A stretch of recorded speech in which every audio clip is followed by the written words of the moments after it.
Hi friends, welcome to today's card class. All right, so today I wanted to make some fun cards with you, and I was wanting to use a variety of different new products. So this card you'll see in your packet has this really beautiful kind of marbled effect. And so what we have here, what I did was I took the marbling stencil from Altenew, and what we did was we laid the stencil down. We used peacock feathers distress oxide ink with our blending brush, did the stenciling, and then we put gold embossing powder on top. And what you see is this really cool effect where you have a little bit of blue peeking through. The oxide ink stays wet long enough you can do heat embossing with, and so I absolutely loved this. And we did this directly onto the card base. Then also in your little kit here, you have your congratulations die cut, which I love, and you'll have to poke out all these tiny little bits and pieces from the die cut there.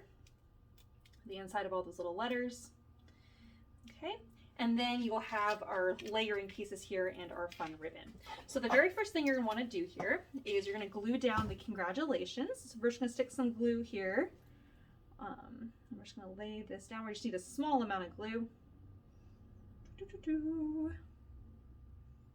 just going to lay that on all of our little letters. Well, maybe not all of our little letters, but on many of them.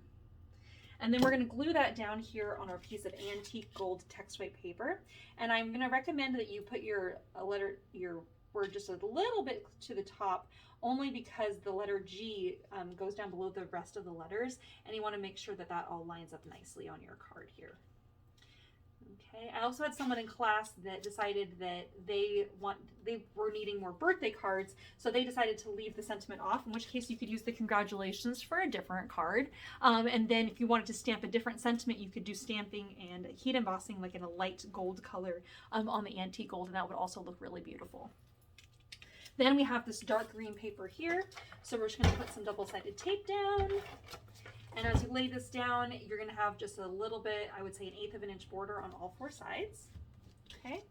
Now here, what we're going to do is we're going to put glue just on one end of this gold rickrack ribbon. And we're going to lay that down towards the top. And I would say we're probably about 1/2 inch in from the left-hand side. I'm just going to press and hold that in place for just a second. And then also down here, we're going to do the same thing at the very bottom. So I'm just going to lay down a little bit of glue here. And normally I wouldn't recommend using glue for gluing down ribbon, but in this case, this ribbon has enough body to it that the glue will hold that in place. Then when you put your double-sided tape on the back side of your congratulations little sentiment block here, when you lay this down, it's going to hold the middle part of your rickrack in place, and also you're going to have a tiny little peekaboo of a little bit of the background paper that's just peeking out on the left and right there. Okay. Then you're going to take your scissors. You're going to turn this over, and anything hanging off the edge, you're just going to trim off on the top and bottom. And there we have our card. And I will say that doing the stenciling was the most complicated part of this card, just because of all the heat embossing and everything. But it's just such a beautiful card, and I'm so happy with how that turned out. Okay, so that's card number 1. On to the next one.